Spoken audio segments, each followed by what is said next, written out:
നമ്മള് വന്നതിന് ശേഷം പിന്നെ ഫുള്ള് മാറ്റങ്ങളാണ്. എഴുന്നേപ്പിച്ച് നടത്തുന്ന വാശിക്ക് ഇറങ്ങിയതല്ലെന്ന്.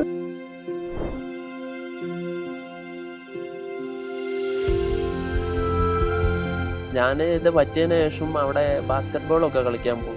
എനിക്ക് പണ്ടേ ഞാൻ ഫുട്ബോൾ കളിക്കാനായിരുന്നു ഒത്തിരി ചെറുപ്പം മുതലേ കളിക്കുന്നത്. കാലുകൊണ്ട് ഇനിയിപ്പോ അത് തട്ടാൻ പറ്റാത്തതുകൊണ്ട് ഞാൻ കൈ കൊണ്ട് തട്ടുന്നു. നാഷണൽ പോയിട്ട് ഒരു ബ്രോൺസ് ഒക്കെ മേടിച്ചായിരുന്നു. ഇപ്പൊ വീൽ ചെയറിലിരുന്നു. വീൽ ചെയർ ഇത് കിട്ടിയായിരുന്നു. തമിഴ്നാട് ഗവൺമെന്റ് ഒക്കെ ഒരു ഗോൾഡിന് 5 ലക്ഷം കൊടുക്കുന്നു. ആ ചേച്ചിന്റെ മോൻ ഇങ്ങനെ ഡിസബിൾഡ് ആയിട്ടുള്ള 8 വർഷത്തോളം കളിക്കുന്നുണ്ട്. പക്ഷെ നമ്മുടെ കേരള ഗവൺമെന്റിന്റെ ഭാഗത്ത് നിന്ന് വരെ പൈസ പോലും കിട്ടുന്നില്ല എന്നാണ് പറഞ്ഞത്. വീൽ ചെയർ ഫെസിലിറ്റി എല്ലായിടത്തും വേണമെന്ന് എനിക്ക് പറയാം. ഇപ്പൊ മെട്രോ എങ്ങനെയാ നമുക്ക് വീൽ ചെയറിൽ കയറാം, ലോങ് പോകാൻ പറ്റൂലല്ലോ. പുഷ്പ 2 റിലീസായി, ഞങ്ങൾക്കൊന്ന് പോകണമെന്ന് വിചാരിച്ചാല് ഞാൻ പക്ഷെ തിയേറ്ററിൽ പോകുന്നുണ്ട്. സ്റ്റെപ്പ് ഇന്നെ എടുത്ത് കയറി, പക്ഷെ ഫ്രണ്ടിലാ ചെന്ന്, പിന്നെ ബാക്കിലാ ഞങ്ങളെ സീറ്റ്. അപ്പൊ ആൾക്കാരൊക്കെ ഞങ്ങളെ നോക്കും. എല്ലാ തിയേറ്ററിലും ഒരു വീൽ ചെയറിനായിട്ടുള്ള പൂനെയിലുണ്ട്. ആ ആർമിക്കാർ എന്നെക്കാട്ടും സീനിയറാണ്, എന്നെ സാറേന്ന് വിളിച്ചു. ഞാൻ പറഞ്ഞു, സാറേ ഞാൻ നിങ്ങളെക്കാട്ടും ജൂനിയറാണ്. നിങ്ങളെ കഥ കേട്ടപ്പോൾ തന്നെ എനിക്ക് തന്നെ ഒത്തിരി റെസ്പെക്ട് തോന്നിയാണ്, അതുകൊണ്ടാണ് സാറേന്ന് വിളിക്കുന്നത്. രണ്ടുപേര് ചോദിക്കണം, നീ ഇങ്ങനെ ആയിട്ടും ഇങ്ങനെ ചെയ്യുന്നല്ലോ എന്ന്. അപ്പൊ എനിക്കൊരു വാശിയായിട്ട് ഞാൻ പോയി എങ്ങനെങ്കിലും ഒരു മെഡലെങ്കിലും വാങ്ങണം.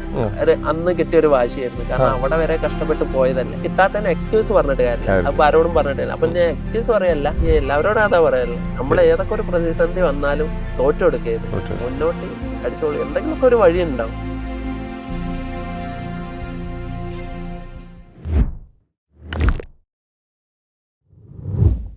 ഇപ്പൊ സർവീസിൽ വീണ്ടും എന്ന് പറഞ്ഞാൽ എന്റെ ഹോസ്പിറ്റൽ പീരീഡ് കഴിഞ്ഞു. അതായത് 3.5 വർഷം ഹോസ്പിറ്റലിലായിരുന്നു. അവിടുന്ന് ഡിസ്ചാർജ് ആയി. കാരണം മാക്സിമം 2 വർഷമൊക്കെ നിൽക്കാൻ പറ്റുള്ളൂ. അവിടുന്ന് ഡിസ്ചാർജ് ആയി റിട്ടേൺ യൂണിറ്റിലേക്കായി. യൂണിറ്റിൽ സാധാരണ വീട്ടിലേക്ക് പറഞ്ഞു വിടാറാ. ഞാൻ ഇത് പറ്റിയതിനു ശേഷം അവിടെ ബാസ്കറ്റ് ബോളൊക്കെ കളിക്കാൻ പോകും. എനിക്ക് പണ്ടേ ഞാൻ എല്ലാത്തിലും പറഞ്ഞിട്ട് എനിക്ക് ഫുട്ബോൾ കളിക്കാനായിരുന്നു ഒത്തിരി ചെറുപ്പം മുതലേ കളിക്കുന്നതായിരുന്നു. അപ്പൊ കാലുകൊണ്ട് ഇനിയിപ്പോ അത് തട്ടാൻ പറ്റാത്തതുകൊണ്ട് ഞാൻ കൈ കൊണ്ട് തട്ടുന്നു ബാസ്കറ്റ് ബോൾ. അതിങ്ങനെ വീൽ ചെയറിൽ ഇരുന്നിട്ട് തന്നെ കളിക്കും. അവിടെ അടിപൊളിയാ. അപ്പൊ ആ ഗെയിം കളിക്കലുണ്ട്. അത് കഴിഞ്ഞിട്ട് ഞാൻ സ്വിമ്മിങ് പോകലുണ്ട്. ഇപ്പോ നാഷണൽ പോയിരുന്നു. നാഷണൽ പോയിട്ട് ഒരു ബ്രോൺസ് ഒക്കെ മേടിച്ചായിരുന്നു. ഇപ്പൊ വീൽ ചെയറിലിരുന്നു. ഇത് കിട്ടിയായിരുന്നു. ഈ 3 വർഷം പറ്റിയിട്ട് 3 വർഷം കഴിഞ്ഞ് ഈ 3 വർഷവും പങ്കെടുത്തിട്ടുണ്ട്. ഞാൻ 2021 പറ്റി 22-ലാണ് ആദ്യമായിട്ട് ഞാൻ അറ്റംപ്റ്റ് ചെയ്യുന്നത് സ്വിമ്മിങ്. 2022 പാരാലിമ്പിക്സ് ഉണ്ട്. പാരാലിമ്പിക്സ് പറഞ്ഞാൽ ഒളിമ്പിക്സ് മര്യാദ നടക്കുന്നവർക്ക്. പാരാലിമ്പിക്സ് പറഞ്ഞാൽ ഞങ്ങളെപ്പോലെ ഡിസബിൾഡ് ആയിട്ടവർക്ക്. അപ്പൊ ഇത് ഓൾ ഇന്ത്യ ആണ്.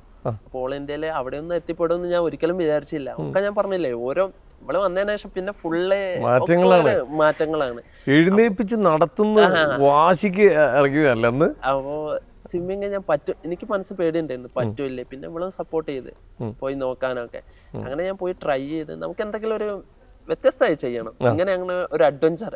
അതായത് ഞാൻ ഉദ്ദേശിച്ച സ്വിമ്മിങ് ആകുമ്പോ ആരായാലും ചോദിച്ചു പോകും, ഈ രീതിയിൽ എങ്ങനെ ഒത്തിരി പേര് ചോദിച്ചവരുണ്ട്. അപ്പൊ ഞാൻ ഉദ്ദേശിച്ച എനിക്ക് അതന്നെയാ വേണ്ടത്. നമ്മൾ ഈ ലെവലിലാണെങ്കിലും 2 പേര് ചോദിക്കണം, നീ ഇങ്ങനെ ആയിട്ടും ഇങ്ങനെ ചെയ്യുന്നല്ലോ എന്ന്. അപ്പൊ എനിക്കൊരു വാശിയായിട്ട് ഞാൻ പോയി ചെയ്ത് നോക്കിയപ്പോ എനിക്ക് നീന്താൻ പറ്റുന്നുണ്ട്. പക്ഷെ പ്രോപ്പറായിട്ട് പണ്ടത്തെ പോലെ പറ്റൂലല്ലോ. അപ്പൊ ഞാൻ ഒരു 10 മീറ്ററൊക്കെ നീന്താൻ പറ്റിയാണ്. അങ്ങനെ നീന്തി പ്രാക്ടീസ് ചെയ്ത് ഫസ്റ്റ് ഞാൻ ആസാമിലായിരുന്നു പോയത് 2022. അവിടുന്ന് എനിക്ക് ഒന്നും കിട്ടിയില്ല. 4ാം പൊസിഷനാണ് വന്നത്. 1 മിനിറ്റ് 24 സെക്കൻഡ് കൊണ്ട് ഞാൻ 50 മീറ്റർ നീന്തി. അത് 3rd പൊസിഷൻ വന്ന് 1:19. അപ്പൊ അവിടെ നിന്ന് എനിക്കൊന്നും കിട്ടിയില്ല. പക്ഷെ അവിടുന്ന് ഞാൻ പിന്മാറിയില്ല. ഞാൻ വിചാരിച്ച അടുത്തേക്ക് എന്തായാലും പിടിക്കണം, എങ്ങനെങ്കിലും ഒരു മെഡലെങ്കിലും വാങ്ങണം. അന്ന് കിട്ടിയൊരു വാശിയായിരുന്നു. കാരണം അവിടെ വരെ കഷ്ടപ്പെട്ട് പോയതല്ലേ.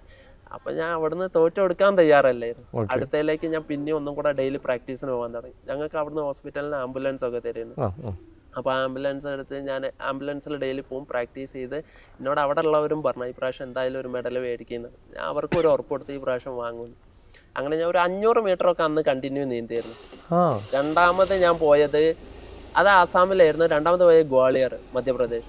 അവിടെ പോയി അതിൽ നന്നായി പ്രാക്ടീസ് ചെയ്ത് അന്നൊരു ബ്രോൺസ് മെഡൽ കിട്ടി അന്ന്. പിന്നെ ഇപ്പൊ 2024 ഈ വർഷം ഇപ്പോ ഗോവയിൽ പോയിരുന്നു. അത് ഞങ്ങൾ ചില്ലാക്കിയതാ, ഞാനും ഇവളും കൂടെ ഒരു ട്രിപ്പ് വാങ്ങാൻ. കാരണം മാരേജ് കഴിഞ്ഞതിന് ശേഷം ഞങ്ങൾ ഒരു ഇത് പോയിട്ടൊന്നുമില്ല. അപ്പൊ ഞാനും ഇവളും കൂടെ ഒന്ന് ഗോവയിൽ ഒന്ന് കറങ്ങാന്നും വെച്ചാൽ എന്റെ സ്വിമ്മിങ്ങും നടക്കും, ഞങ്ങൾ ഒന്ന് കറങ്ങാം. 5 ദിവസത്തോളം ഉണ്ടായിരുന്നു അവിടെ. അപ്പൊ ഗോവയിൽ പോയപ്പോ അതിന് വേണ്ടിട്ട് ഞാൻ അന്ന് 500 മീറ്റർ ഞാൻ കണ്ടിന്യൂ ചെയ്യില്ല. പിന്നെ അത് 1 കിലോമീറ്റർ ആക്കി. 1 കിലോമീറ്റർ കണ്ടിന്യൂ സ്വിമ്മിങ് ചെയ്യായിരുന്നു. അങ്ങനെ ചെയ്തിട്ട് ഇവളും വരാനുണ്ടായിരുന്നു, ഇടയ്ക്കൊക്കെ എൻ്റെ കൂടെ വരും, പ്രാക്ടീസ് ചെയ്യാൻ എന്നിട്ട് അവിടെ ഇരിക്കും, എന്നിട്ട് എനിക്ക് സപ്പോർട്ടായിട്ട് നിൽക്കും. ടൈമൊക്കെ നോക്കും, ഞാൻ പറയും എടി ടൈം ഒന്ന് നോക്ക്, എത്ര മിനിറ്റിൽ 50 മീറ്റർ കവർ ചെയ്യുന്നുണ്ട് ഒക്കെ നോക്കാൻ പറയും. അങ്ങനെ 1 കിലോമീറ്റർ കണ്ടിന്യൂ ചെയ്ത് ഈ പ്രാവശ്യം എനിക്ക് ഒരു സിൽവർ ഒക്കെ ആയിരുന്നു എൻ്റെ പ്രതീക്ഷ. കുറച്ചും കൂടെ നന്നായി പ്രാക്ടീസ് ചെയ്തിട്ടാ പോയത്. അവിടുന്ന് അവിടുത്തെ കാലാവസ്ഥ ഇവിടുന്ന് ബസ്സിലായിരുന്നു പോയത്, അപ്പൊ ഒത്തിരി ബുദ്ധിമുട്ടായി പോയി. അപ്പൊ അങ്ങനെ പോയാല് ഞാൻ എന്തായി, പനിയും വന്നിരുന്നു. പിന്നെ അതുകൊണ്ടാന്നും കൂടെ ഞാൻ അങ്ങനെ ഒരു കാരണം പറയല്ല, നമ്മൾ ഒരിക്കലും ഒരു എക്സ്ക്യൂസ് പറഞ്ഞ നമുക്ക് കിട്ടാത്തന്നെ എക്സ്ക്യൂസ് പറഞ്ഞിട്ട് കാര്യമില്ല. അപ്പൊ ആരോടും പറഞ്ഞിട്ടില്ല. അപ്പൊ ഞാൻ എക്സ്ക്യൂസ് പറയല്ല, പ്രാക്ടീസ് ഒക്കെ നന്നായി ചെയ്തിട്ടായിരുന്നു. പക്ഷെ സിൽവർ ഒന്നും ഇല്ലല്ലോ, ഈ പ്രാവശ്യം ഞാൻ ബ്രോൺസ് വാങ്ങി. 100 മീറ്റർ, കഴിഞ്ഞ പ്രാവശ്യം 50 മീറ്റർ ആയിരുന്നു. അപ്പൊ വിട്ട് കൊടുക്കാൻ ഞാൻ റെഡിയല്ല. മുന്നോട്ട് ഇനിയിപ്പോ അടുത്തതിൽ എന്റെ ഒരു ഞാൻ കഴിഞ്ഞ ഇന്റർവ്യൂലും പറഞ്ഞു, ഇനിയിപ്പോ എല്ലാരും അത് നോട്ട് ചെയ്ത് വെച്ചിട്ടുണ്ടാവും, അറിയില്ല, ഗോൾഡ് വാങ്ങണം എന്നാണ്. നമ്മളെ കൊണ്ട് എത്രത്തോളം ചെയ്യോ അത്. ഇപ്പൊ എനിക്ക് നടക്കാൻ വേണ്ടിട്ട് ഞാൻ ഒത്തിരി എഫേർട്ട് എടുക്കുന്നുണ്ട്, ഡെയിലി ഫിസിയോയും കാര്യങ്ങളൊക്കെ ചെയ്യുന്നുണ്ട്. അപ്പൊ നമ്മുടെ ഭാഗത്ത് നിന്ന് എന്തൊക്കെ ചെയ്യാൻ പറ്റും അതൊക്കെ ചെയ്യുന്നുണ്ട്. ബാക്കി താൻ പാതി ദൈവം പാതി, ബാക്കി ദൈവം നോക്കിക്കോളും. അപ്പൊ ഇനിയിപ്പോ അടുത്തത് ഇനി മാർച്ചിലൊക്കെ വരുന്നുണ്ട്, പങ്കെടുക്കാൻ പറ്റുമോ അറിയില്ല. അപ്പൊ അതിലേക്ക് വേണ്ടി ഇനിയിപ്പോ പോയിട്ട് പ്രാക്ടീസ് തുടങ്ങണം. ഞങ്ങൾ അവിടെ അടുത്ത് തന്നെ ഒരു സ്വിമ്മിംഗ് പൂൾ ഉണ്ട്, പ്രാക്ടീസ് ചെയ്യലാണ്. അപ്പൊ ഇങ്ങനെയായിട്ടും ഞാൻ അതാ പറയാ, എനിക്ക് എല്ലാവരോടും അതാ പറയാറില്ല, നമ്മൾ ഏതൊക്കെ ഒരു പ്രതിസന്ധി വന്നാലും തോറ്റെടുക്കരുത്, മുന്നോട്ട് അടിച്ചോളൂ, എന്തെങ്കിലുമൊക്കെ ഒരു വഴി ഉണ്ടാവും, എവിടെയെങ്കിലും നമുക്കൊരു പിടിവള്ളി കിടക്കുന്നുണ്ടാവും. അത് നമ്മൾ കണ്ടെത്താന്നുള്ളതാണ് ഏറ്റവും വലിയ കാര്യം. അപ്പൊ അതുകൊണ്ട് കൂടി തന്നെയാണ് ഞാൻ ഇപ്പൊ ആർമി സർവീസും കണ്ടിന്യൂ ചെയ്യുന്നത്. ഇപ്പൊ നാഷണലൊക്കെ പോയോണ്ട് എന്നെ ഇങ്ങനെ ഇതിൽ വെക്കുന്നത്, ഇല്ലെങ്കിൽ വീട്ടിലേക്ക് പറഞ്ഞു വിടാൻ. അപ്പൊ ആർമിക്കും കൂടെ എന്തെങ്കിലും ഒരു കാര്യം വേണ്ടേ നമ്മളെ കൊണ്ട്. അപ്പൊ അതിനും കൂടെയാണ് ഞാൻ എന്തെങ്കിലുമൊക്കെ ചെയ്യണം എന്നുള്ള ആഗ്രഹമായിട്ട് എന്തെങ്കിലുമൊക്കെ നേടിയെടുക്കണം എന്നുള്ള. ഇതിൽ എല്ലാത്തിനും പരിപൂർണ സപ്പോർട്ട് അഖിലയുടെ ഭാഗത്തുനിന്ന്. അഖിലയ്ക്ക് ഒരു ഉറപ്പുണ്ടായിരുന്നു അല്ലേ, ജീവിതത്തിൽ എപ്പോഴെങ്കിലും ഇങ്ങനെയല്ല ഞാൻ ഇരുത്താൻ പോകുന്നത്, ഞാൻ കൂടെ കൂടിക്കഴിഞ്ഞാൽ എപ്പോഴെങ്കിലും അല്ലേ. എന്നോട് പറയലുണ്ട്, എന്നെ നടത്തിച്ചിരിക്കും. നടക്കും എത്രയും വരെ എത്തിയെങ്കിൽ. സത്യം, ഇവളുടെ ഈ സപ്പോർട്ട് പോലെ തന്നെയാണ് എൻ്റെ ഫാമിലി. ഇപ്പൊ ഇവളുടെ ഫാമിലി ആണെങ്കിലും എൻ്റെ വീട്ടുകാരാണെങ്കിലും അച്ഛൻ, അമ്മ, ചേച്ചിമാര് എല്ലാവരും കട്ടക്ക് സപ്പോർട്ടാ. എൻ്റെ ഫാമിലി അതാണ് എനിക്ക് ഏറ്റവും വലിയ സപ്പോർട്ട് ആയിട്ടുണ്ട്. അടിപൊളി. ഇനിയിപ്പോ ഗവൺമെന്റിന്റെ ഭാഗത്തുനിന്ന് നമുക്ക് എന്തെങ്കിലും ഒരു സപ്പോർട്ട് കിട്ടേണ്ടതായിട്ടുണ്ട്? ഗവൺമെന്റിന്റെ സപ്പോർട്ട് എന്ന് പറഞ്ഞാല് എനിക്കിപ്പോ ഞാൻ സെൻട്രൽ ഗവൺമെന്റ് ആയതുകൊണ്ട് എനിക്ക് സെൻട്രൽ ഗവൺമെന്റിന്റെ ഭാഗത്തുനിന്ന്, അതായത് ആർമീന്റെ ഇതിന്ന് എല്ലാ സപ്പോർട്ടും ഉണ്ട്. അതായത് ഇനിയിപ്പോ ഞാൻ നിർത്തി പോന്നാലും എനിക്ക് പെൻഷനും കാര്യങ്ങളും 100% ഡിസബിലിറ്റിയാ. അപ്പൊ എല്ലാവിധ പെൻഷനും കിട്ടും. അപ്പോൾ ഇനിയിപ്പോ കിട്ടേണ്ട പറഞ്ഞാല് എനിക്ക് ഇപ്പൊ ഞാൻ പറഞ്ഞില്ലേ സ്വിമ്മിങ്ങിന് പോകലുണ്ട്, അപ്പൊ ബ്രോൺസും ഒക്കെ കിട്ടലുണ്ട്. അപ്പൊ അതിനുള്ള എമൗണ്ടും എനിക്ക് കിട്ടുന്നുണ്ട്.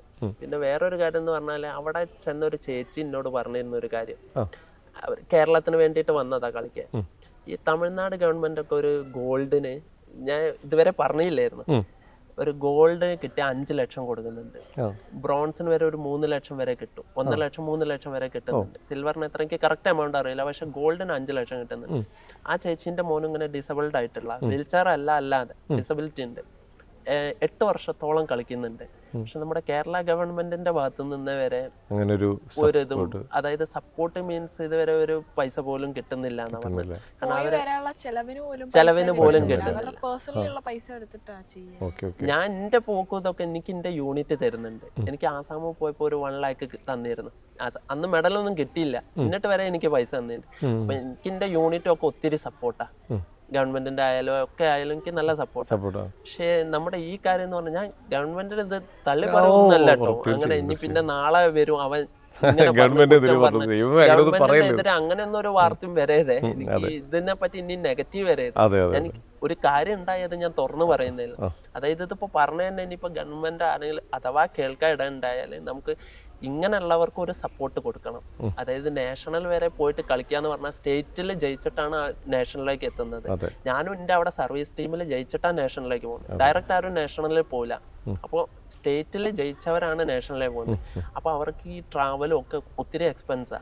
അപ്പൊ അവിടെ കേരള ടീം വന്നിരുന്നു, ഞാൻ അവരുടെ കൂടെ ഫോട്ടോയും ഒക്കെ എടുത്തിരുന്നു. അപ്പൊ 3 വർഷമായിട്ട് കാണുന്ന ഒരു ടീമുണ്ട് എല്ലാ സ്ഥലത്തും. അപ്പൊ ആ ചേച്ചി വന്നിട്ട് ആ മോനെ എന്നോട് സംസാരിക്കും, ട്രിവാൻഡ്രമുള്ള ചേച്ചിയാ. ഞങ്ങൾ ഇവിടെ 3 വർഷമായിട്ടും കാണലുണ്ട് ഓരോ കോമ്പറ്റീഷന് പോകുമ്പോൾ. അപ്പൊ ആ ചേച്ചി എന്നോട്, മോനെ ഒന്നും ഇല്ലടാ, ഇവിടുന്ന് ഒരു പൈസ പോലും, ഭർത്താവ് ഗൾഫിലാ, അങ്ങനെ അയച്ചു കൊടുക്കുന്ന പൈസക്കാണ് അവര് കോമ്പറ്റീഷൻ ചെയ്ത് വരുന്നത്. അപ്പൊ എനിക്ക് പറയാനുള്ള ഗവൺമെന്റ് എന്തെങ്കിലും ഒരു സപ്പോർട്ട് കൊടുക്കണം. അതായത് ട്രാവൽ എക്സ്പെൻസോ അല്ലെങ്കിൽ ഗോൾഡ് ഇതൊക്കെ മേടിക്കുന്നവർക്ക് തമിഴ്നാട് ഗവൺമെന്റ് ഒക്കെ 5 ലക്ഷം കൊടുക്കുന്നുണ്ട്. അപ്പൊ നമ്മുടെ ഗവൺമെന്റ് എന്തെങ്കിലും ഒരു സപ്പോർട്ട് കൊടുക്കും. ഇപ്പൊ അഖില ഒരിക്കലും ഗവൺമെന്റ് എതിരല്ല പറയുന്നത്, അഖിലിന് വേണ്ടി മാത്രമല്ല പറയുന്നത്. ഇതേപോലത്തെ ഒരുപാട് ആളുകൾ ബുദ്ധിമുട്ടുന്നുണ്ട്. അപ്പൊ അവരൊക്കെ നമ്മളാണ് ഇവരുടെ എല്ലാവരും കൂടെ നിൽക്കേണ്ടത്. അപ്പൊ കൂടെ നിൽക്കണ്ടേ. അപ്പൊ ഗവൺമെന്റ് കൂടെ നിന്നിട്ട് എന്നാലേ നമുക്ക് മുന്നോട്ട്. പക്ഷെ അവരിപ്പോ ഇന്ന് വരെ കിട്ടാഞ്ഞിട്ട് അവർ പോയിട്ടോ നിർത്തി പോയിട്ടോ ഒന്നുമില്ല. പൈസ കണ്ടെത്തിയിട്ട് അവർ 8 വർഷത്തോളം ഇപ്പോഴും കളിക്കുന്നുണ്ട് സ്വിമ്മിങ്. ഞാൻ പറഞ്ഞു എന്നെ കൊണ്ട് എങ്ങനെയെങ്കിലും പറയാൻ പറ്റുമെങ്കിൽ ഞാൻ തീർച്ചയായും പറയും. ഒരു അവസരം കിട്ടിയാൽ, എനിക്ക് കുറെ അവസരം കിട്ടി, പക്ഷെ പറയാൻ ഞാൻ വിട്ടുപോയ കാര്യം. ഇങ്ങനെ അവരുടെ കാര്യം എനിക്ക് ഇപ്പോഴാണ് ഓർമ്മ വന്നത്. അപ്പോൾ അവരെ പോലെ ഒത്തിരി പേരുണ്ട് നമ്മുടെ കേരളത്തിൽ ഇതിനു വേണ്ടി കളിക്കുന്നത്. അപ്പൊ അവർക്ക് നല്ലൊരു സപ്പോർട്ട് കിട്ടിയാൽ മുന്നോട്ട് നാഷണലുള്ള ഇന്റർനാഷണൽ ആവും. നമുക്ക് നാഷണലിലെ ഇന്റർനാഷണൽ പോവാം, ഫോറിൻ കൺട്രിയിലും ഒക്കെ. അപ്പൊ അതിനുള്ള എക്സ്പെൻസ് ഒത്തിരി ഉണ്ട്.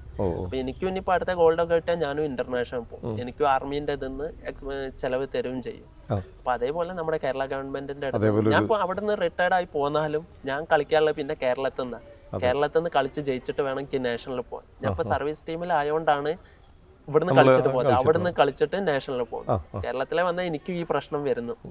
അതോടെ അപ്പൊ ഞങ്ങളെപ്പോലുള്ളവർക്ക് വേണ്ടിയിട്ട് സപ്പോർട്ട് വേണം.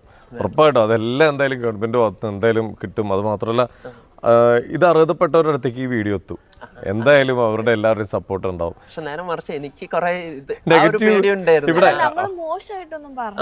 ഇത് ആവശ്യങ്ങളൊന്നും ചോദിച്ചതാണ്, ഒരിക്കലും നിർബന്ധിച്ചല്ല, കുറ്റവും പറഞ്ഞതല്ല. ഇങ്ങനെ കിട്ടാണ് സപ്പോർട്ട് കിട്ടാണ് ഞങ്ങൾക്ക് മുന്നോട്ട് പോകാൻ പറ്റും. അതേപോലെ ഞാൻ വേറെയും കാര്യം പറഞ്ഞിരുന്നു. കാരണം ഞാൻ ഇപ്പൊ ഈ ഗോവയിലൊക്കെ പോയത് ടൂറിസ്റ്റ് ബസ്സിൽ എനിക്ക് കയറാനോ ഇറങ്ങാനോ ഒക്കെ ഇപ്പൊ വീൽ ചെയറിലുള്ളവർക്ക് ബുദ്ധിമുട്ടുന്നുണ്ട്. കാരണം നമ്മുടെ ഈ നോർമൽ ബസ്സിലൊക്കെ അംഗവൈകല്യം എന്ന് പറഞ്ഞിട്ട് സീറ്റൊക്കെ ഉണ്ട്. പക്ഷെ അതിലൊരിക്കലും നമുക്ക് വീൽ ചെയറുകാർക്ക് കയറിയിരിക്കാൻ പറ്റില്ല. അപ്പൊ ഒരു നോർമൽ ഇപ്പൊ ഞാൻ ഫ്ലൈറ്റിലാണ് അവിടുന്ന് ഇങ്ങോട്ട് വന്നതൊക്കെ. അപ്പൊ നോർമൽ സാധാരണ ഞാനും സാധാരണക്കാരൻ തന്നെയാണ്. ഒത്തിരി പൈസ ചെലവാക്കിയിട്ടാണ് വരുന്നത്. എനിക്ക് ഒരു ട്രാവൽ ചെയ്യാണ്. അപ്പൊ ഞങ്ങൾക്ക് ഇപ്പൊ ട്രാവലിന് വേണ്ടി ഇപ്പൊ ട്രെയിൻ ആയാലും വീൽ ചെയർ ഫെസിലിറ്റി എല്ലായിടത്തും വേണമെന്നാണ് എനിക്ക് പറയാനുള്ളത്. ഇപ്പൊ ട്രെയിനിലായാലും വീൽ ചെയറിൽ, ഇപ്പൊ മെട്രോ എങ്ങനെയാ നമുക്ക് വീൽ ചെയറിൽ കയറാം, അതേപോലെ ലോങ് പോകാൻ പറ്റൂലല്ലോ. അപ്പൊ എല്ലാ സ്ഥലത്തും ഒരു വീൽ ചെയർ ഫെസിലിറ്റി ഉണ്ടായ ഇതെല്ലാവരും നോട്ട് ചെയ്യുന്നുണ്ട്. പുറം രാജ്യങ്ങളിലും എല്ലായിടത്തും എത്തിയിട്ടുണ്ട്. ഇപ്പൊ പുഷ്പ 2 റിലീസായി. ഞങ്ങൾക്കൊന്ന് പോകണമെന്ന് വിചാരിച്ചാല് ഞാൻ പക്ഷെ തിയേറ്ററിൽ പോകുന്നുണ്ട് കേട്ടോ. നമ്മുടെ RP മാളിൽ കോഴിക്കോട്. അവിടെ പോവാണെങ്കിലും ഉള്ളിൽ ചെന്നിട്ട് സീറ്റിലേക്ക് ഒന്ന് എടുത്തന്നെ വെച്ചാൽ മതി. പക്ഷെ വേറെ എവിടെയെങ്കിലും ഞാൻ കോൾ ചെയ്തിട്ട് വരെയുണ്ട് തിയേറ്ററുകാരെ, ഇവിടെ ഇങ്ങനെ വീൽ ചെയർ വന്നാൽ കയറാൻ പറ്റും. അവർ പറയും സ്റ്റെപ്പ് ഉണ്ട് കേട്ടോ, കയറാൻ കുറച്ച് ബുദ്ധിമുട്ടാണ്. അപ്പൊ പിന്നെ അളിയനാണ് എടുത്ത് എവിടെയും കൊണ്ടുപോകാറ്. എന്റെ ഒരു കമ്പനിക്കാരൻ ഉണ്ടായിരുന്നു. ഞങ്ങൾ RP മാളിൽ പോയപ്പോ സ്റ്റെപ്പ് ഇന്നെ എടുത്ത് കയറി, പക്ഷെ ഫ്രണ്ടിലാ ചെന്ന്, പിന്നെ ബാക്കിലാ ഞങ്ങളെ സീറ്റ്. അപ്പൊ ആൾക്കാരൊക്കെ ഞങ്ങളെ നോക്കുക, എന്നെ എടുത്ത് ചെല്ലാം. എനിക്കൊരു എന്തോ എല്ലാവരും നമ്മളെ നോക്കുമ്പോ ഫോക്കസ് ചെയ്യുമ്പോ ഒരു ഇതാ. അപ്പൊ ഇവന്നെ എടുത്തിട്ട് ബാക്കിൽ വരെ, എന്റെ വീടിന്റെ അടുത്തുള്ള എന്റെ കമ്പനിക്കാരനാണ് അമിത് ചിക്കൂന്നാ ഞങ്ങള് വിളിക്കുക. അവൻ എന്നെ എടുത്തിട്ട് ബാക്കിൽ വരെ കൊണ്ടുപോയിട്ടാണ് കയറ്റിയിരുത്തുന്നത്. അപ്പൊ എല്ലാവരും എന്നെ തന്നെ നോക്കണ്ടേ. അപ്പൊ എനിക്ക് പറയാനുള്ള എല്ലാ തിയേറ്ററിലും ഒരു വീൽ ചെയറിനായിട്ടുള്ള പൂനെയിലുണ്ട്. വീൽ ചെയർ ഉള്ളിൽ എന്നിട്ട് വീൽ ചെയറിൽ ഇരുന്നിട്ട് തന്നെ കാണാം. അപ്പൊ എനിക്ക് പറയാനുള്ള, ഇപ്പൊ എനിക്ക് സീറ്റിന്റെ അടുത്ത് വരെ ചെന്നാൽ എനിക്ക് തന്നെ സീറ്റിലേക്ക് കയറിയിരിക്കാം, സ്വന്തക്ക് തന്നെ ആരെങ്കിലും. അപ്പൊ ഇപ്പൊ എനിക്ക് ഇവൾക്കും കൂടെ ഫാമിലി ആയിട്ട് ഒന്ന് പോണെങ്കിൽ നടക്കൂല. ഇവൾക്ക് എടുത്ത് തന്നെ കയറാനും പറ്റൂലല്ലോ. എല്ലാ തിയേറ്ററിലും ഇനിയിപ്പോ വരുന്ന തിയേറ്ററിലും ഒക്കെ വീൽ ചെയറിന്റെ സംവിധാനം വെച്ചാല് ഒത്തിരി എനിക്കിപ്പോ പറയാനുള്ള, ഇപ്പൊ എവിടെ ഞാൻ ഇപ്പൊ ഒരു കടയിൽ തന്നെ പോയാലേ എല്ലാ സ്ഥലത്തും സ്റ്റെപ്പ് വെക്കുന്നുണ്ട്. സ്റ്റെപ്പിന് പകരം ഒരു സ്ലോപ്പ് ഇട്ടാല് നോർമലുള്ള ആൾക്കാർക്കും കയറാം, ഞങ്ങൾക്കും കയറാം. ഇപ്പൊ സ്റ്റെപ്പ് തന്നെ വേണം നിർബന്ധമല്ലല്ലോ. സ്റ്റെപ്പ് ഉണ്ടായാലും ഇപ്പൊ ഞങ്ങൾ കയറാൻ പറ്റൂല, നോർമൽ ആൾക്കാർക്ക് കയറാം. പക്ഷെ സ്ലോപ്പ് ഉണ്ടായാലും 2 കൂട്ടർക്കും ഒരേപോലെ കയറാം. ഇതില്ല. ഇപ്പൊ കോഴിക്കോട് ബീച്ചിലുണ്ട്, ഞാൻ ബീച്ചിലൊക്കെ കറങ്ങിയതാ. അപ്പൊ അവിടെ കയറാൻ പറ്റും. അപ്പൊ എനിക്ക് പറയാനുള്ളത് എല്ലാ സ്ഥലത്തും ഈ വികസനം വന്നാൽ ഒത്തിരി നല്ലതായിരിക്കും. ഇപ്പൊ ഈ അടുത്ത് സീപ്ലെയിൻ ഒക്കെ വന്ന് നമ്മുടെ വികസനം, അപ്പൊ അതേപോലെ വികസനം ഞങ്ങളെയും കൂടെ ചേർത്തിട്ടുള്ള വികസനം ഞങ്ങൾക്കൊരു സപ്പോർട്ടുമാണ്, സന്തോഷമാണ്. തീർച്ചയായിട്ടും അങ്ങനെയുള്ള മാറ്റങ്ങൾ എന്തായാലും വരും, വരുത്തണം. കാരണം നമ്മളെല്ലാവരും ചേർത്ത് പിടിച്ച് ഒരുമിച്ച് യാത്ര ചെയ്യേണ്ടത്. സമൂഹത്തിലെ കൂടെ ഒത്തിരി സപ്പോർട്ട് ഇതൊക്കെ കിട്ടുന്നുണ്ട്. ഞങ്ങളെ വീഡിയോ കണ്ടിട്ട് യൂട്യൂബിലൊക്കെ എത്ര ജനങ്ങൾ 2 കൈ നീട്ടിയിട്ടാ സ്വീകരിച്ചത്. തീർച്ചയായും കമന്റുകളൊക്കെ നോക്കുമ്പോ ഭയങ്കരമായിട്ട് സപ്പോർട്ട് നിങ്ങൾക്ക് വരുന്നുണ്ട്. ഇവളെ നല്ല പൊക്കി വെക്കുന്നുണ്ട്. എനിക്ക് മെസ്സേജ് അയച്ചിട്ടുണ്ടായിരുന്നു ഇൻസ്റ്റയില്. അപ്പൊ ഇങ്ങനെ കൊറേ മെസ്സേജ് അയക്കി കമന്റ് ഇടുന്നുണ്ട് അതിനകത്ത് തന്നെ. ആ ഒരു വീഡിയോക്ക് തന്നെ അമ്മ കുറെ കമന്റ് ഇടുന്നുണ്ട്. ആ അമ്മ പറയുന്ന ആ അമ്മേന്റെ മക്കളുടെ സ്ഥാനത്താണ്, മക്കളുടെ സ്ഥാനത്തല്ല, മക്കളിൽ രണ്ടാൾക്കാരായിട്ടാണ് ഞങ്ങളെ കാണുന്നത്. മുന്നേ ആരും മെസ്സേജ് ഒന്നും അയക്കല്ലായിരുന്നു. എനിക്ക് തന്നെ ഇപ്പൊ ഒരു ലിസ്റ്റ് ഒത്തിരി മെസ്സേജ് വരും. എല്ലാം ഇപ്പൊ നോക്കാനും പറ്റില്ല. സത്യം പറഞ്ഞാൽ എനിക്ക് എന്റെ ഇത് ഫിസിയോതെറാപ്പി ഒക്കെ ചെയ്യുന്നതുകൊണ്ട് എല്ലാം നോക്കാൻ പറ്റില്ല. പക്ഷെ ഒരുവിധമൊക്കെ ഞാൻ നോക്കുമ്പോൾ ഒരു വീൽ ചെയറിലുള്ളവരെ അയച്ചിട്ടുണ്ട്, ഇപ്പൊ ഡിസബിൾഡ് ആയിട്ടുള്ളവർ തന്നെ അയച്ചിട്ടുണ്ട്. നിങ്ങളെ വീഡിയോ കണ്ടിട്ട് ഞങ്ങൾക്കും കൂടെ മോട്ടിവേഷനാണ്, എനിക്ക് മോട്ടിവേഷൻ ഒന്ന് അയച്ചു തരുമെന്ന് വരെ ചോദിച്ചവരുണ്ട്. ഞാൻ അവരോട് എന്താ, എനിക്കിപ്പോ ഒരു ജോബ് ഒന്നും ഇല്ല, ഞാൻ ജോബ് നോക്കുന്നുണ്ട്, ജോബ് ആയില്ല, കുറച്ച് ഡിപ്രഷനിലാണ്, ഒരു മോട്ടിവേഷൻ എങ്കിലും അയച്ചു അങ്ങനെ ചോദിച്ചവരുണ്ട്. സത്യമായിട്ടും അപ്പൊ ഇന്നിപ്പോ ആർമിയിൽ നിന്ന് തന്നെ ഒരാൾ എന്റെ നമ്പർ ചോദിച്ചിട്ട് നമ്പർ ഒന്ന് തരുമോ ചോദിച്ചിട്ട് എന്നെ വീട്ടിലേക്ക് വരണം, എനിക്ക് ഒന്ന് കാണണം നിങ്ങളെ എന്നൊക്കെ പറഞ്ഞവർ വരുന്നുണ്ട്. ആ ആർമിക്കാർ എന്നെക്കാട്ടും സീനിയറാണ്, എന്നെ സാറേന്ന് വിളിച്ചു. അപ്പൊ ഞാൻ പറഞ്ഞു സാറേ ഞാൻ നിങ്ങളെക്കാട്ടും ജൂനിയറാണ്. ജൂനിയറോ ഇതൊന്നും അല്ല, നിങ്ങളിപ്പോ നിങ്ങളെ കഥ കേട്ടപ്പോൾ തന്നെ എനിക്ക് തന്നെ ഒത്തിരി റെസ്പെക്ട് തോന്നിയാണ്, അതുകൊണ്ടാണ് സാറേന്ന് വിളിക്കുന്നത്. എന്നെ സാർ അതൊക്കെ കേൾക്കുമ്പോൾ നമുക്ക് തന്നെ ഒരു ഒത്തിരി സന്തോഷമുള്ള കാര്യം. നമുക്ക് വേണ്ടത് കുറെ പേര് ചോദിച്ചിട്ടുണ്ടോ ഒന്ന് കാണാൻ പറ്റുമോ ഒന്ന്. അപ്പോഴൊക്കെയാണ് ഞാനും ചിന്തിക്കുന്നത്, ഞാൻ അവരോടും പറഞ്ഞു ഞാൻ സെലിബ്രേറ്റ് എന്നല്ല, നിങ്ങളെ പോലെ ഒരു സാധാരണക്കാരനാണ്, ഞാൻ വീഡിയോയിൽ കൂടെ എന്റെ കാര്യം പറഞ്ഞു, അത്രേ ഒരു കാര്യം. ഒരു യൂട്യൂബ് ചാനലൊക്കെ തുടങ്ങി നിങ്ങൾക്ക് നിങ്ങളുടേതായിട്ടുള്ള ഒന്ന് തുടങ്ങി വരുന്നുണ്ട്. എന്താണ് ആ യൂട്യൂബ് ചാനലിന്റെ പേരെന്താ? അഖില 2024. അഖില 2024. എല്ലാവരും നോട്ട് ചെയ്യണം, ഇന്ന് തന്നെ സബ്സ്ക്രൈബ് ചെയ്ത് ഞങ്ങളിപ്പോ ഓരോ വീഡിയോ ഇട്ട് വരുന്നതേ. കുഴപ്പമില്ല, എന്നാലും എല്ലാവരും സബ്സ്ക്രൈബ് ചെയ്തോളാം, വീഡിയോസ് ഒക്കെ പുറകെ വരും. കുറെ പേര് എന്നോട് ഈ ഏട്ടപ്പോ ചോദിച്ച ചോദ്യം തന്നെ ചോദിച്ചാൽ, ഞങ്ങൾക്ക് ഒരു യൂട്യൂബ് ചാനൽ തുടങ്ങി, നിങ്ങളുടെ ഓരോ അപ്ഡേറ്റ്സും കാണാൻ ഞങ്ങൾക്ക് ഒത്തിരി ഇഷ്ടമാണ്, അതുകൊണ്ട് ഓരോ വീഡിയോ നിങ്ങൾ എന്തായാലും അതിലിടണം. തീർച്ചയായിട്ടും. ഒരു കാര്യം ചോദിക്കട്ടെ, ഈ നമ്മുടെ കൂടെ ഉണ്ടായിരുന്ന ഒരുപാട് ഫ്രണ്ട് സർക്കിൾ ഉണ്ടായിരുന്ന ഒരാളായിരിക്കും, കാരണം അത്രയും ആക്റ്റീവ് ആയിരുന്നു നാട്ടിലെ എല്ലാ പരിപാടികളും. നമുക്ക് ഇങ്ങനെ ഒരു അവസ്ഥ വന്നതിന് ശേഷം ആരെങ്കിലും നമ്മുടെ അടുത്തുനിന്ന് വിട്ടു പോയിട്ടുണ്ടോ? വിട്ടു പോയിണ്ടോന്ന് പറഞ്ഞാൽ കൂടുതൽ അടുത്തിട്ടല്ലോ, പക്ഷെ വിട്ടുപോയ വിരലിൽ എണ്ണാവുന്ന 2-3 പേര് അത്രയല്ല. അവരെ പേരൊന്നും പറയുന്നില്ല. അതായത് മുന്നേ ഞാൻ കാറൊക്കെ റെന്റിന് എടുത്തിട്ട് കറങ്ങുമ്പോ എന്റെ കൂടെ കറങ്ങാനൊക്കെ വന്നിരുന്നു, അവിടെ പോവാനൊക്കെ കറങ്ങാൻ എന്റെ കൂടെ ഉണ്ടായിരുന്ന 2 പേരേ ഉള്ളൂ എന്ന് തോന്നുന്നു എനിക്ക്. അപ്പോ അവര് കറങ്ങാനൊക്കെ ഉണ്ടായിരുന്നു. അപ്പോ പക്ഷെ ഇത് വന്നതിന് ശേഷം എന്നെ ഒന്ന് കാണാൻ പോലും സമയമില്ല അവർക്ക്. എൻ്റെ വീട്ടിൽ വന്നിട്ട് ഏട്ടാ 5 മിനിറ്റ് എനിക്ക് പോവാനുണ്ട്, 5 മിനിറ്റ് കഴിഞ്ഞപ്പോൾ എന്നോട് പറഞ്ഞ ഡയലോഗ്. പിന്നെ എൻ്റെ വീടിൻ്റെ മുന്നിൽ നിന്ന് ഞാൻ ചങ്ങായിനെ കണ്ടിരുന്നു, വണ്ടി എടുക്കാൻ വന്നത്. പക്ഷെ ഞാൻ അവിടെ ഇരിക്കുന്നുണ്ട് കൊല്ലായി, എന്നെ ഒന്ന് മൈൻഡ് പോലും വെക്കാതെ ആ വണ്ടി എടുത്തിട്ട് പോയിട്ടുണ്ട്. പക്ഷെ അതുവരെ എനിക്ക് ഫീല് വന്നതെന്ന് പറഞ്ഞാൽ എൻ്റെ കൂടെ കാറ് പോവാനും കറങ്ങാനൊക്കെ അവരുണ്ടായിരുന്നു. മുന്നേ ബൈക്ക് എടുത്ത് പോകുമ്പോഴൊക്കെ കറങ്ങാനൊക്കെ ഒത്തിരി പോയ ചങ്ങായിമാരാ. പക്ഷെ ഇപ്പൊ എനിക്ക് സങ്കടം തോന്നിയെന്ന് പറഞ്ഞാൽ ഈ സ്ഥിതിയിലായപ്പോൾ മൈൻഡ് വെക്കാഞ്ഞോ എന്നെ കാണാൻ എൻ്റെ അടുത്ത് വന്ന് സ്പെൻഡ് ചെയ്യാൻ പോലും സമയമില്ല. അപ്പൊ അങ്ങനെ വന്നപ്പോൾ എനിക്ക് സങ്കടം തോന്നിയിരുന്നു. പിന്നെ അപ്പോഴാണ് ഞാൻ പറഞ്ഞല്ലോ, പിന്നെ ഇവിടെ ചാറ്റാനും മിണ്ടാനും എനിക്ക് സപ്പോർട്ടായിട്ട് ഒരാൾ വന്ന്. അപ്പൊ ഫ്രണ്ട്സ് വേണ്ടാന്നല്ല, അങ്ങനെയുള്ളവരും ഉണ്ട്. അത് ഞാൻ പറഞ്ഞല്ലോ 2-3 പേരല്ലോ. പക്ഷെ ബാക്കി കൂടുതൽ എനിക്ക് ഇപ്പോഴും എൻ്റെ ആ അന്നത്തെ കമ്പനിയുള്ള, ഞാൻ പറഞ്ഞല്ലോ എൻ്റെ ഒരു കമ്പനിക്കാരുണ്ട് ആർമിയിലുള്ളവൻ, ഞാൻ കഴിഞ്ഞാലും പറഞ്ഞിരുന്നു. അവൻ ജമ്മുവിലായിരുന്നു, ഇപ്പം ലക്നൌല, കൊൽക്കത്തയില. അപ്പൊ അവൻ ഇപ്പോഴും കട്ടായി സപ്പോർട്ട്, അവനായിരുന്നു മാരേജിനും ഒക്കെ മുന്നിലുണ്ടായിരുന്നു. അവനിപ്പോ എപ്പോ എന്തിനും വിളിച്ചാലും കട്ടാക്കി ഉണ്ടാവും. ഞങ്ങൾ എന്റെ ഒരു ആർമിയിൽ നിന്ന് ഒരു വണ്ടി കിട്ടിയിരുന്നു. ഏട്ടൻ ചോദിച്ചില്ല എന്തൊക്കെ, ആർമിയിൽ നിന്ന് തന്ന ഒരു ഫെസിലിറ്റിയാണ്. അതായത് ഡിസബിൾഡ് ആയിട്ടുള്ള ഇതിന് പോണ 4 ചക്രമുള്ള, ബാക്കിൽ 3 മുന്നിൽ 1 ചക്രമുള്ള വണ്ടി ഞങ്ങൾക്കായിട്ട് പോകാനുള്ള വണ്ടി തന്നിരുന്നു. അച്ഛൻ പോയി മേടിച്ചായിരുന്നു. അപ്പൊ അത് എനിക്ക് ഓട്ടാൻ പറ്റും തോന്നിയില്ല, എനിക്കൊരു പേടി ഉണ്ടായിരുന്നു എങ്ങനെ ഓട്ടണം. അപ്പൊ എന്റെ 2 കമ്പനിക്കാരുണ്ട് വീടിന്റെ അടുത്തുള്ള, അവരുടെ പേര് ഞാൻ പറയാം കുഞ്ഞുട്ടൻ കണ്ണൻ എന്ന് വിളിക്കും. അവര് വീട്ടിൽ വന്നപ്പോ ഞാൻ പറഞ്ഞാടാ ആ വണ്ടി ഒന്ന് എടുക്കുമോ, ഞാൻ ഒന്ന് ഇരുന്ന് നോക്കട്ടെ എന്ന്. അപ്പൊ അവര് വെച്ചന്ന് എന്നെ കയറ്റി ഇരുത്തി. ഞങ്ങൾ 3 കൂടി ആയിരുന്നു ആ റോഡിന്, ചെറിയ റോഡിന് ഒന്ന് ഓടിച്ചു നോക്കി. അപ്പൊ ഒരു വലിയ കയറ്റുണ്ട്, എനിക്ക് ആ കയറ്റാൻ പേടി. ഞാൻ പറഞ്ഞ എടാ ഞാൻ വീഴും കയറ്റും. പക്ഷെ അവര് എനിക്ക് സപ്പോർട്ട് തന്നെ, എടാ ഞങ്ങളില്ലേ ബാക്കില് 3 ടയർ ആയതുകൊണ്ട് ഒരിക്കലും വീഴൂല, ഞങ്ങളില്ലേ ബാക്കിൽ, നീ ധൈര്യമായിട്ട് എടുക്കുന്നതാണ്. അവരാ തന്ന ധൈര്യത്തിൽ ഞാൻ ആ കയറ്റം കയറ്റി. പിന്നെ എനിക്ക് ധൈര്യം വന്നു, പിന്നെ മെല്ലെ സ്പീഡൊക്കെ കൂട്ടാൻ തന്നെ. അപ്പൊ അവരെന്നെ എന്നോട് ചോദിക്കുന്നുണ്ട് നിനക്ക് ധൈര്യം തന്നപ്പോ അഭ്യാസം. അപ്പൊ എനിക്ക് അപ്പം വന്ന ഫീൽ പറഞ്ഞാൽ, ഞാൻ പണ്ട് വണ്ടി എടുത്ത് പോലെ ആ ഒരു ഫീലിംഗ്. പണ്ട് എനിക്ക് 220 ഉണ്ടായിരുന്നു, ഞാൻ എന്റെ ഫേവറേറ്റ് വണ്ടി അതായിരുന്നു. അതിൽ ഒത്തിരി കറങ്ങിയതുമാണ്.